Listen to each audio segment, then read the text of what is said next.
안녕하세요. K-POP 프로듀서로 활동하고 있는 작곡가 해리라고 합니다. 저는 풀블룸이라는 팀에서 트랙메이커로 활동하고 있고요. 대도서관 형이랑 같이 모두의 작곡 채널이라는 채널에서 에이블톤 강의하고 있고, 얼마 전에 시작한 제 개인 채널 작곡 닌자 해리라는 채널도 함께 운영하고 있습니다. 이렇게 믹스앤리뷰 채널에서 여러분들 뵙게 돼서 정말 반갑습니다. 일단 저는 이 바이탈라이저라는 제품을 UAD 플러그인으로 계속 잘 쓰고 있었고, 물론 오늘 이 하드웨어에 대해서 얘기를 드리지만 플러그인으로도 굉장히 좀 좋은 인상을 받고 있었고, 그리고 저는 원래 사실 매뉴얼을 좀 많이 보거든요. 이게 사실 따지고 보면 일반적인 EQ의 관점으로 볼 수도 있어요. 근데 이 작동하는 방식이라든지 실제로 들리는 청감상의 느낌이 굉장히 좋았고, 그러면 이거 하드웨어로는 어떨까라는 그런 궁금증을 항상 가지고 있었고, 그러다가 이제 실행에 옮겨서 실제 제품으로 구매하게 되었습니다. 뭐 결론적으로 너무 만족하고요. 일단 저는 이 제품을 오랜 기간 플러그인으로 썼었고, 이걸 좀 제대로 쓰고 싶은 마음에 매뉴얼을 좀 저는 봤어요. 저도 그랬지만 이 제품 사실 처음에 만져보면 좀 조작이 그렇게 쉽지가 않아요, 사실. 약간 학습 곡선이라고 해야 될까, 그런 게 있고, 이게 사실상 EQ거든요. 보통 저도 그랬지만 여기 보면 LC EQ라는 항목이 있고, 여기 보면 또 미드 하이 튠이라는 항목으로 주파수를 조정할 수 있고, 결론부터 말씀드리면 이게 사실 이 파트가 구분된 파트인데 둘 다 고역대를 부스트하는 EQ인데, 쉽게 말씀드리면 패시브 EQ라는 뜻이에요. LC EQ는 패시브라는 거는 우리가 쉽게 말하면 풀택이 패시브 EQ죠. 보통 우리가 풀택으로 저역을 컨트롤하거나 고역 컨트롤할 때 굉장히 자연스럽게 그 일반 EQ와는 다른 그 에어리함을 체험할 수 있거든요. 그래서 그 느낌의 매력을 느끼면, 고역을 분명히 부스트했지만 쏘는 느낌이 아니라 뭔가 이 끄집어 올리는 느낌? 그리고 일반적인 EQ가 가청 주파수대 안에서의 컨트롤이라면, 이 패시브 EQ는 인간 가청 주파수에 넘어서는 뭐 30kHz, 40kHz 정말 높은 곳에서부터 끌어올리는 고역의 사운드거든요. 이게 주파수 표시가 없는 걸로 봐서 이거 단계가 2로 돼 있는데, 제 예상에 이건 한 1500, 2000Hz부터 쉘빙으로 움직이는 거예요. 근데 일반적인 EQ보다는 굉장히 자연스럽고, 얘를 올려도 좀 쏘는 느낌보다는 굉장히 열리는 느낌이 좋고, 특히 보컬에 존재감이 없을 때 저는 이 제품을 사용하고 이제까지 어떻게 이거 없이 보컬 믹스를 했는지 싶을 정도로 굉장히 자연스럽습니다. 이 미드 하이 튠이라고 지금 보면 8500Hz죠. 지금 8.5kHz에 지금 저는 요 세팅이 되어 있고, 이 말은 뭐냐면 8.5kHz부터 나는 부스트를 하겠다 이 말이에요. 근데 이게 일반적인 EQ랑 다른 점은, 보통 소리가 그냥 내가 특정 주파수를 부스트해도 소리가 부스트한 걸로 들리지만 사실 상대적이잖아요. 그렇기 때문에 내가 특정 주파수를 부스트한다고 하면 그 부분이 잘 들리겠지만, 또 다른 관점으로는 그 부분을 건드리지 않고 다른 부분을 내려도 결국에는 그 주파수가 증폭되게 들린단 말이죠. 결국에 볼륨을 키웠을 때의 관점으로 보면, 이 말을 좀 더 쉽게 드리면, 보통 EQ 중에 틸팅 EQ라고 있잖아요.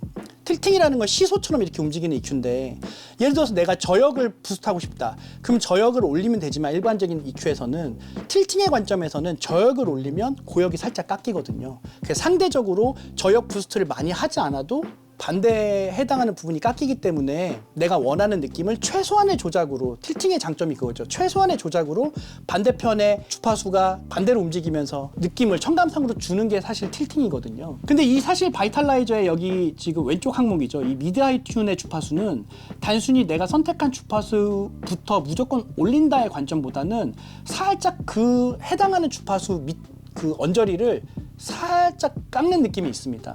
그래서 오히려 고역대를 누르는 방식으로 세팅하고 싶으면, 얘를 극단적인 고역으로 세팅하고 부스트를 해버리면은, 그러면 얘는 어떤 반응을 하냐면, 얘 프로세스가 가득 올라갔을 때 내가 선택한 주파수 이상을 올리는 거거든요. 근데 단순히 올리는 게 아니라, 제가 아까 뭐라고 말씀드렸죠? 상대적인 그런 반응을 유도한다 그랬잖아요.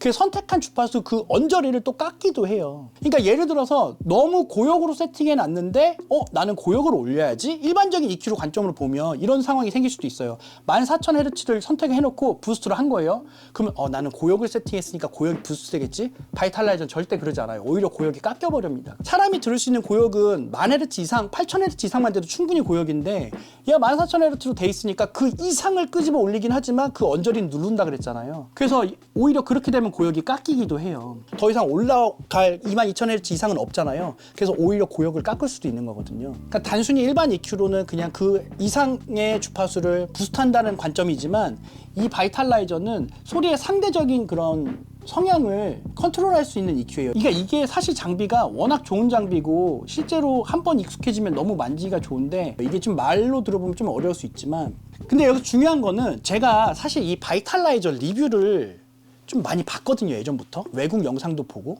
근데 의외로 잘못된 설명들이 좀 있어요. 무슨 말이냐면 어떤 분들 보면 절대 그분들 제가 디스하는 건 아니고요. 그냥 말씀드리면 이 베이스 컨트롤 있잖아요. 이 베이스 사운드 얘를 왼쪽으로 들리면 완전한 서브 영역대 초저역을 컨트롤하는 거고 오른쪽으로 들리면 딱 여기 써있죠. 소프트와 타이트라고 되어 있는데 저역을 타이트하게 잡을 수 있는 거예요. 근데 이 노브를 막 돌리시면서 저음이 바뀌었네요 막 이렇게 얘기하시는 분도 있지만 실제로 바이탈라이저는 이 프로세스가 오프로 돼 있으면요 이 베이스 노브를 아무리 돌려도 작동하지 않습니다. 얘는 그러니까 실제로 이 프로세스 노브는 이 미드 하이 튠과 베이스의 조합의 세팅을 건드리는 거거든요. 제가 아까 말씀드렸죠. 예를 들어서 내가 지금 8500Hz 선택을 해놨다. 그러면 프로세스를 올리면 당연히 8500Hz의 부스트가 일어나죠.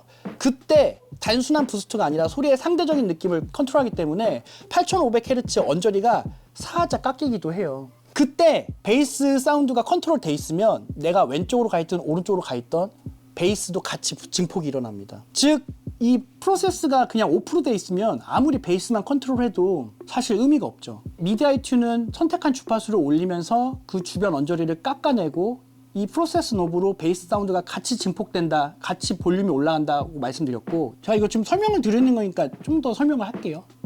대부분 모르는 걸 하나 말씀드릴게요. 이게 또 헷갈리는 부분이 대부분의 장비들이 이 시그널 플로우가 왼쪽에서 오른쪽으로 가는 형태로 구성을 해놨는데 실제로 바이탈라이저는 그러지가 않아요. 이게 무슨 말이냐면 앞에 드라이브 노브가 있으니까 인풋 단에서 이 장비로 얼만큼 들어갈지를 선택하고 그 이웃 단에서 EQ가 혹은 패시브 EQ가 프로세스 되는구나 이렇게 많이들 알고 계신데 사실 이거 약간 트릭인 게 이 EQ 세팅에서 예를 들어서 제가 프로세스를 올렸어요. 그러면 아까 내가 미드 하이튠에서 선택한 주파수 이상이 올라가고 그 언저리는 또 깎이고 상대적인 반응을 이용한 거죠. 근데 또 내가 베이스에 컨트롤을 해놨다? 그러면 이 베이스의 노브의 양만큼 베이스도 또 컨트롤 되거든요. 그리고 나서 드라이브로 들어가는 거예요. 즉 이걸 프로세스를 세팅 안 했을 때는 오버로드가 안 뜨다가도 얘가 반응을 좀 본격적으로 하면은 그 이후에 오버로드가 뜰 수가 있거든요. 제가 이 얘기를 지금 왜 드리냐면 이걸 왜 굳이 복잡한 얘기를 드리냐면 이 바이탈라이저가 개입을 함으로써 저역대가 너무 세져서 소리가 저역대가 좀 터질 수 있거든요. 오히려 더 깎여나갈 수도 있고요. 헤드룸을 넘어서서 오히려 터지는 수준을 넘어서 그때 사용하라는 게 바로 드라이브 전단에서 컴프레서를 걸어라. 어디에? 베이스에만. 그래서 이 베이스 컴프레서가 따로 있는 거예요. 그래서 여기 보면 뭐 복잡한 스레숄드나 뭐 레이시오, 어택, 릴리즈의 세팅을 굳이 하지 않더라도 이미 이 SPL의 엔지니어들이 프리셋 해놓은 그런 능동적인 반응이죠. 소스의 그 트랜지언트나 혹은 그 소스의 길이에 따라서 능동적인 반응으로 움직이는 프리셋화 해놓은 컴프레서가 내장돼 있는 거예요. 그래서 이 얘를 올리면 단순합니다. 그냥 얘를 올리면 저역단이 원래 터졌던 게 컴프가 저역을 좀 잡죠. 그러면서 드라이브에서 오버로드 떴던 게 그러지 않은 상황이 되죠. 여기서 알 수 있는 게 얘가 첫 단이 아니구나. 그리고 또 하나가 이거는 이제 제가 쓰면서 예전부터 느낀 건데 여기 지금 드라이브라고 써 있지만 드라이브라는 거는 보통 디스토션이랑 다른 말이잖아요. 드라이브는 어떤 거 올린다는 행위고 사실 얘를 드라이브의 관점으로 볼 수 있지만 얘가 마이너스 5로 간다 그래서 이 바이탈라이저에서 출력되는 소리가 줄어들지는 않거든요. 반대로 얘가 올린다고 해서 바이탈라이저의 소리가 커지지도 않아요. 그러니까 무슨 말이냐면 보통 대부분의 분들이 얘를 인풋 게인으로 알고 쓰시는 분도 계신데 사실 얘는 인풋 게인이라기보다 이 바이탈라이저의 이 세팅의 조작에 사실 어마운트의 관점일 수도 있어요. 그러니까 내가 예를 들어서 이런 거죠. 드라이브에서의 관점으로 쓸 수도 있어요. 내가 이렇게 세팅을 했는데 좀 과한데? 그럼 여기서 이 드라이브를 마이너스로 빼버리면은 그 쉐이빙 올라오고 저역이 올라온 부스트된 양을 좀 걷어낼 수가 있죠. 실제 이 출력되는 이 프로세스 되는 음량이 바뀌지는 않고요.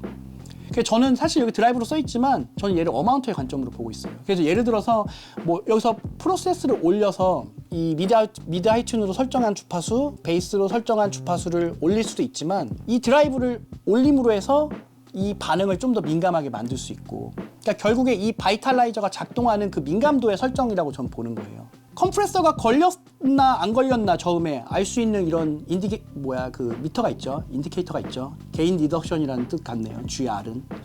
그래서 결론은 지금 이 영상을 보시는 분들이 나 바이탈라이저 살까? 하시는 분들이 근데 뭐 어려워 보이는데 하시는 분들이 있으시다면 일단 그럼 처음에 사용하는 쉬운 방법은 이거예요. 예를 들어서 지금 제가 이거 세팅 맞춰놓은 거기 때문에 지금 바꾸진 않는데 베이스는 가운데, 드라이브도 가운데, 베이스 컴프는 오프로 놓고요. 그 미드하이는 2.8kHz 가운데 놓습니다. 그냥 프로세스만 돌려보는 거예요. 그러면 어떤 소스, 그게 드럼 루비든 보컬이든 고역대가 확실하게 올라오는 게 느껴지잖아요. 그때 그 상태에서 이 미드하이 튠을 오른쪽으로 가면은 좀 더 1000Hz 쪽으로 가는 거고, 이거 헷갈리면 안 되는 게 왼쪽이 저역이고 오른쪽이 고역이 아니고요. 반대입니다. 이거 왼쪽이 얘는 고역이에요. 그리고 또 중요한 거는 이 베이스의 사운드는 단독으로 움직이지 않는다. 즉 아까 미드하이 튠에서 컨트롤했던 이 어마운트 프로세스 노브가 연계가 되어 있기 때문에 이게 오프되어 있는 상태에서 막 이것만 돌리고 막 얘기하더라고요. 전혀 그러지 않아요. 얘는 얘랑 같이 움직이기 때문에. 그래서 좀 전에 말씀드린 게 그거예요. 이 상태에서 얘를 올리면 내가 선택한 주파수 이상 부스트, 그리고 그 언저리는 컷, 그리고 내가 선택한 왼쪽으로 동그라미로 가면 갈수록 저역이에요. 그리고 이 오른쪽으로 가면은 이 동그라미가 큰 게 이 저역의 반응도를 컨트롤하는 거거든요. 지금 저 같은 경우는 그렇게 많이 안 해놨잖아요. 얘는 저음단을 얘를 프로세스를 많이 올려도 그다지 많이 올리는 세팅은 아닌 거예요 지금. 근데 얘가 왼쪽으로 가면 갈수록 저역의 반응이 더 세지겠죠. 그리고 나서 드라이브로 밀려 들어가는데 그때 저역의 반응이 너무 세다? 그러면 이 컨트롤 베이스 사운드를 살짝 12시 쪽으로 돌리거나, 그럼 베이스가 반응도가 좀 덜해지겠죠. 혹은 프로세스를 애초에 빼는 것도 방법이지만 그럼 얘도 같이 영향을 받죠. 그때 나는 그게 싫다. 그러면 베이스 컴프를 이용해서 컴프레서로 저역만 잡아라. 난 그것도 싫다. 난 이 상태 그대로를 바이탈라이저를 민감도를 줄이고 싶다. 그러면 여기서 드라이브를 과감하게 빼시라는 거예요. 이거 뺀다고 저 소리가 작아지거나 그러지 않습니다. 물론 얘를 과도하게 올리면요 아무래도 밀려 들어가는 양이 많아지니까 음량이 좀 올라올 수 있지만 기본적으로 얘는 인풋 음량은 아니니까요. 그리고 얘는 일반적인 EQ가 아니라 가청 주파수를 훨씬 넘어서는 우리가 알고 있는 완전한 고역대부터 자연스럽게 끌어올리는 패시브 EQ다. 그렇기 때문에 고역대를 과감하게 사용해도 쏜다는 느낌보다는 굉장히 소프트하고 뭔가 밝다는 느낌보다는 뭔가 반짝이는 느낌으로 쓸 수 있는 게 패시브 EQ고, 얘는 그거에 대한 어마운트고. 그리고 제가 제일 좋아하는 또 기능인 이 스테레오 익스펜더, 그러니까 스테레오 이미지를 확장할 수 있는 건데요. 뭐 복잡한 세팅도 없어요. 그냥 돌려서. 근데 제가 사실 이런 기능의 제품들을 플러그인도 그러고 하드웨어 쓰는데 보통 이런 스테레오로 확장하는 기능이 그냥 미드 사이드로 만들어서 사이드의 볼륨을 올리는 방식으로 스테레오 이미지를 만드는 것 같은데 얘는 그런 방식 같진 않아요. 왜냐면 사이드만 올려버리면 상대적으로 가운데 좀 사운드가 좀 죽을 수 있는데 실제로 얘는 그런 청감을 주진 않고요. 또 진짜 많이 헷갈려 하시는 거, 이걸 끄면 진 공간이 끄는 거고 얘를 누르면 진 공간이 크고, 그럼 나는 진 공간 사운드는 지금 필요 없으니까 꺼야지? 절대 아니에요. 이거 그냥 바이패스예요. 실제로 이 제품의 전원은 뒤에 있고요. 이걸 끄면 진 공간을 안 쓰는 게 아니라 이 세팅 모두가 바이패스 됩니다. 지금 만약에 이걸 제대로 쓰시고 싶으신 분들 중에 이 말이 조금 어려우신 분들이 있다면 이 영상 좀 반복해서 보시면은 결국에 이해하시는 순간에 저 친구가 얘기한 게 무슨 말인가 이해되실 거예요. 제가 지금 좀 뭐 주저주저 얘기 드렸지만 매뉴얼 보시는 것보다 이 영상 보시는 게 아마 설명이 나으실 거예요. 매뉴얼은 너무 친절하게 설명해 놓은 나머지, 그러니까 어떤 느낌이냐면 이게 탁 가운 입으신 분들이 너무 공학적으로 설명하셔가지고 너무 어렵고, 일단 제가 이거 지금 아직 발매된 곡은 아니어서 보컬이나 이런 것들을 다 오픈할 수는 없고요. 요 프로젝트를 제가 잠깐 연 이유는 뭐냐면 실제로 제가 이 바이탈라이저를 받아보기 전에 이 프로젝트가 시작됐어요. 이 작업 자체가. 그래서 바이탈라이저 없이 저는 작업을 굉장히 잘 하고 있었고 좀 이따 들어보겠지만 바이탈라이저 없이도 충분히 저는 만족하면서 작업을 하고 있었거든요. 그러다가 중간에 이 작업 중간 정도 지나갔을 때 이 제품을 받아서 너무 기다렸던 제품이라 바로 셋업을 하고 듣는데 약간 좀 제 스스로에 대한 확신에 대한 좀 신뢰가 좀 깨지는 상황이 생겼어요. 무슨 말이냐면 저는 이 제품이 없어도 분명히 이 작업을 잘 하고 있었거든요. 근데 이 제품 딱 물려서 저는 어차피 이 바이탈라이저에 대한 공부가 되어 있던 상태고 비록 플러그인이지만 제가 플러그인으로 연습했던 대로 조작 움직이더라고요, 그대로. 근데 확실히 플러그인과는 사운드가 많이 달랐고 더 깊고 넓고 선명하고 심지어 저는 이 곡에서 808 베이스를 저역이 이 정도면 괜찮은데 싶은 작업이 되어 있는 상태에서 얘가 개입하고 나서 와 내가 이거 없이 어떻게 작업했지 싶을 정도로 좀 많은 차이가 있어요. 이거 지금 말이 길었는데 한번 걸려있는 상태로 듣다가 한번 빼볼게요. 제가 아마 이 영상 보시는 분들 꼭 음악 전문가가 아니더라도 이렇게나 다르다고 싶을 거예요. 한번 들어볼게요.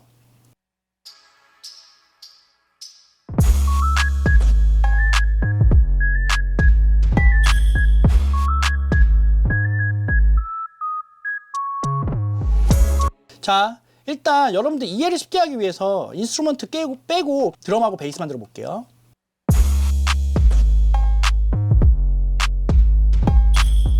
이거 지금 관심 있어서 보시는 분들은 아마 음악을 이미 하시는 분들이실 테고 본인 세팅해서 들으실 텐데 한번 제대로 모니터 해보시죠. 지금 저음이 바이탈라이저가 셋업 되어 있는 상태고요. 이 밑에 소리를 들리시죠? 한번 오프 해볼게요.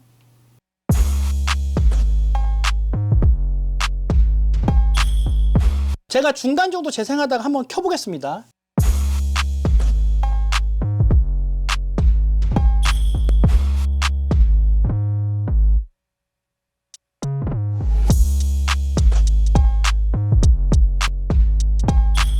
제가 그래서 이거를 처음에 셋업을 하고 물론 세팅을 왜 이렇게 했는지도 좀 이따 잠깐 얘기 드리겠지만 이게 사람들이 말은 안 해서 그러지 가끔 저는 이제 그 미국에서 격달로 지금 나오고 있거든요. 테이모피라는 잡지는 1년에 6건 정도 나오고 그걸 가끔 보면은 엔지니어 분들이나 작곡가 분들이 꼭 엔지니어 아니더라도 이 바이탈라이저를 종종 언급하세요. 힙합 프로듀서들이나 이런 분들도 내가 듣던 그 베이스가 이 소리였나 싶을 정도로 그걸 바로 해결을 해주더라고요. 물론 플러그인으로도 얼마든지 돼요. 사실 플러그인으로 얼마든지 되고 꼭 이 제품이 아니라도 가능은 하겠죠. 근데 중요한 거는 빠르게 그 사운드가 나온다는 거고 실제로 이 사운드에 노출이 되고 나서 저는 어떤 이점이 있냐면 이 사운드를 저는 이제 알잖아요. 그래서 부득이하게 바이탈라이저를 못 쓰더라도 이거 내가 원했던 내가 작업실에서 지금 바이탈라이저에서 듣던 그 저음이 아닌데 기준이 있기 때문에 플러그인이나 다른 장비를 쓰더라도 좀 더 사운드의 기준치가 올라간 상태로 작업을 하게 되더라고요. 한 번만 다시 들어볼게요. 지금 꺼 있는 상태에서 중간에 켜볼게요.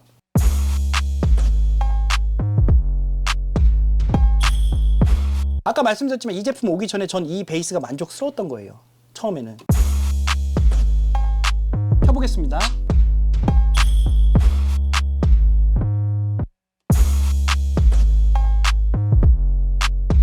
이 영상 보시는 분들 중에 음악 하시는 분들 이런 생각 하실 수 있어요. 이거 요 정도의 서브가 저역이 이렇게 부드럽게 올라오면요 보통 아마 터질 거예요.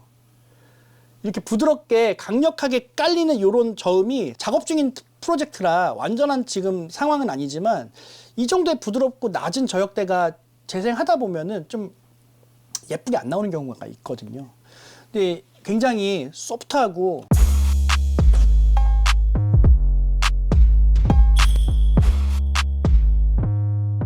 이거는 못 들어요. 참고로 이 바이탈라이저가 지금 제가 세팅한 거는 이 드라이브가 지금 기본 세팅으로 되어 있잖아요. 이게 플러그인하고 대부분의 하드웨어가 마찬가지인데 이게 지금 보시면 아시겠지만 제가 베이스 컴프가 거의 오프해서 거의 안 건드리다시피 살짝 건드려 놨잖아요. 이게 굉장히 민감하게 먹습니다. 민감하게 먹고 또 하나가 지금 베이스랑 킥을 얘기하셨는데 이 악기의 장점이자 단점인데 모든 노브가요 리콜을 할 수 있게끔 클릭으로 되어 있거든요. 그러니까 예를 들어서 어떤 곡을 작업하다가 이 아날로그는 노브가 이 포텐시오미터가 그 미묘하게 다른 걸로 사운드가 바뀌는데 이 바이탈라이저는 리콜을 할 수 있게 클릭으로 되어 있어요. 단 드라이브와 베이스는 클릭이 아니거든요. 근데 이유는 있죠. 이게 만약에 클릭이었다면 미묘한 저음을 컨트롤하기가 힘들었을 거예요. 이들의 의도는 그거였을 거예요. 미묘하게 저역을 컨트롤해라. 하지만 그거에 대한 좀 주의점이 따라오죠. 왜냐하면 다음 리콜을 할 때 그 미묘한 세팅했던 부분에 정확하게 맞추려면 약간 애가 될 수 있거든요. 지금 해주신 질문 중에 주의할 점 그겁니다. 만약에 이 바이탈라이저를 썼을 때 킥하고 베이스 사운드를 내가 이 바이탈라이저를 통해서 어떤 사운드를 메이킹을 했다. 근데 그걸 내가 다시 리콜을 해야 되는 상황이다. 그때는 이 세팅이 바뀌어 있으면 좀 신중하게 리콜을 좀 하실 필요가 있고, 또 하나, 이게 지금 제가 드라이브가 제로로 있다 그랬잖아요. 이 상태에서 굉장히 민감하게 먹습니다, 얘들이. 그렇기 때문에 지금 이 프로젝트는 제가 이 바이탈라이저 처음에 받아보고 그냥 잘 모르는 상태에서 이 노브에 대해서 딥하게 연구가 안 되는 상태에서 지금 이런데, 다른 프로젝트에선 저는 얘를 -5 내려놓고 써요. 그렇게 되면 어떤 장점이 있냐면 얘네를 좀 확실하게 돌려도 이 넓은 레인지 안에서 디테일한 설정을 할 수 있거든요. 그러니까 예를 들어서 프로세스를 원래 1에서 2 올렸을 때 부스트가 되는 고역과 저음이 원래 이 정도의 범위였다면 얘 드라이브를 많이 좀 깎아놓고 올리면은 좀 더 올렸을 때 그 안에서도 미묘하게 세팅을 컨트롤할 수가 있고, 특히 킥이나 베이스는 조금의 민감도 때문에 터지기도 하고 하거든요. 그런 걸 좀 방지하기 위해서는 좀 내려놓고 쓰기도 하고요. 한번 다른 파트도 한번 들어볼게요. 여기는 지금 이 곡에서는 브릿지에 해당하는 파트인데요. 뭐 악기가 그렇게 많이는 없습니다. 지금 스테레오 이미지와 그리고 고역의 열림 그리고 저역의 부드러움을 중점적으로 한번 들어주세요. 한번 전체적으로 바이탈라이저 걸려있는 상태 듣다가 한번 빼볼게요.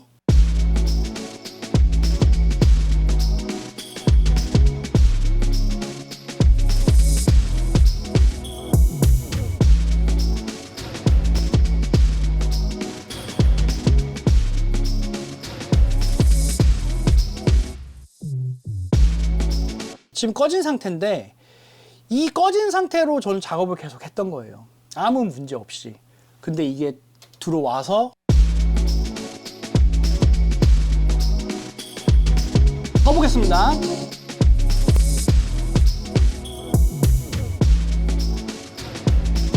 실제로 제가 모든 그 멜로디를 다 들려지긴 뭐하고 잠깐 보컬까지 같이 들어보면 보컬의 존재감도 바뀌죠. 지금 저는 참고로 여러분들 이거 믹스 버스에 물려놓은 상태입니다. 최종 버스에 물려놓은 상태고요. 보컬 들어가 있는 상태에서 잠깐만 들어볼게요. Letting it go, let it go. I dare you to show me. Where do you go? When you are taking it slow, just to go faster, higher, lower. 지금 보컬도 먹먹하게 바뀌었죠. 이게 패시브 EQ 세팅 때문에 고역대가 부드럽게 올라오는 그 영향이 보컬에도 지금 크게 작용하고 있는데요. 한번 꺼있는 상태로 듣다가 중간에 한번 켜보겠습니다. Letting it go, let it go. I dare you to show me. Where do you go? When you are taking it slow. 지금 뭐 단순히 뭐 무조건 좋다가 아니라 이 바이탈라이저는 제 최종 투버스에서 빠질 수 없는 셋업이라고 말씀드릴 수 있습니다. 제가 이거 그냥 제 식대로 편하게 말씀드릴게요. 만약에 이 영상을 보시고 그냥 관심이 가서 이 장비를 그냥 덜컥 사시기에는 아까 말씀드렸지만 좀 이거 학습 곡선이 있는 제품이긴 해요. 솔직한 얘기로. 왜냐하면 반응 자체가 일반적인 EQ로 움직이지 않고 그런 상대적인 움직임을 이해하고 써야 되고, 또 같은 세팅이라고 해도 이 드라이브 노브의 방향에 따라서 그 강도가 바뀌기도 하고요. 근데 만약에 스스로가 어느 정도 EQ에 대한 좀 경험이 있고, 그게 꼭 하드웨어가 아니더라도 플러그인으로 EQ에 대한 경험이 있고, 혹은 이런 하드웨어를 접해보지 않았는데 내가 어느 정도 사운드에 대한 이해도가 있는 분이라면 SPL 이 바이탈라이저 제품이 이 정도의 성능을 내는 다른 아웃보드에 비교했을 때 저는 가격이 그렇게 비싸다고는 생각하지 않거든요. 그래서 저는 첫 번째 하드웨어로 조금 나 지금 음악 잘 하고 있지만 하드웨어 EQ 한번 추가해볼까, 혹은 내 음악을 조금 저역과 고역 전체적인 스테레오 이미지를 컨트롤해줄 어떤 하드웨어가 뭐가 없을까 하시는 분들이 있다면 이거 말고 또 있을까 싶을 정도로 이런 제품이 없죠. 경쟁할 수 있는 제품이 딱히 생각은 나지 않아요. 이 가격대를 떠나서 동 가격대가 아니더라도 이런 제품이 있을까? 만약에 저는 개인적으로 이 퓨전도 잘 쓰고 있거든요. 이 퓨전도 사실 바이탈라이저랑 오히려 조작은 얘가 훨씬 편해요. 왜냐하면 우리가 일반적으로 알고 있는 EQ의 반응으로 컨트롤 되고, 그리고 얘는 고역대를 컨트롤할 수 있는 이 컴프레서가 있고 디스토션 파트를 더 만질 수 있고, 어쨌든 만질 수 있는 항목도 많지만 조작도 편하거든요. 근데 얘는 얘보다 거의 100만 원 이상이 지금 더 비싸요. SSL 퓨전 같은 경우는 제가 뭐가 더 좋다 나쁘다는 아니지만, 그리고 지금 이 SSL 퓨전은 어떤지 모르겠는데 이 제품 같은 경우는 독일에서 직접 제조하는 걸로 알고 있고, SPL 제품은, 그리고 사운드의 그런 느낌 자체가 저는 개인적으로 뭐 각자 영역이 있다고는 보지만 저는 이 SPL 바이탈라이저는 딱히 경쟁 상대가 없죠. 그리고 아까 말씀드렸지만 이 퓨전에서의 스테레오 컨트롤은 사이드를 컨트롤하는 방식이거든요. 사실은 두 개 다. 얘는 사이드의 저역, 얘는 사이드의 중고역을 볼륨을 올리는 방식인데, 저도 더 연구를 해봐야겠지만 결국에 이러한 사운드를 이 가격에 만날 수 있다는 건 저는 굉장히 괜찮은 거라고 생각하고, 뭐 꼭 하드웨어가 익숙하지 않은 분들도 내가 한번 사운드에 대한 어느 정도 감이 생겼고 한번 사볼까? 라는 생각을 하시는 분들이 계시다면 저는 굉장히 다용도로 쓸 수 있는 툴이라고 생각합니다. 이거 진심이에요. 그냥 무조건 좋다가 아니라. 자, 아무튼 뭐 지금까지 제가 뭐 이걸 실제 사용하는 입장에서 제가 익숙한 내용을 좀 여러분들에게 이야기를 드렸고요. 앞으로 저는 계속 직업이 작곡가다 보니까 곡을 쓰는데 계속 어떻게 하면 좋은 곡을 쓸 수 있을까의 관점으로 열심히 저도 음악 작업할 거고, 믹스 앤 리뷰와도 종종 저를 좀 불러주세요. 네, 아무튼 믹스 앤 리뷰 너무 채널 너무 멋지더라고요. 내용도 좋고 앞으로 너무 채널 잘 성장했으면 좋겠고요. 대소소관 형이랑 저랑 함께 운영하는 모두의 작곡 채널에서 형하고 저랑 이렇게 이야기 나누는 모습 보실 수도 있고, 제 개인 채널인 작곡닌자 해리도 좀 말이 많아서 그러실 수 있지만 재밌게 좀 한 번씩 와주시고요. 아무튼 뭐 열심히 음악 하겠습니다. 여러분들도 항상 좋은 일 많으셨으면 좋겠습니다. 지금까지 작곡가 해리였습니다. 감사합니다.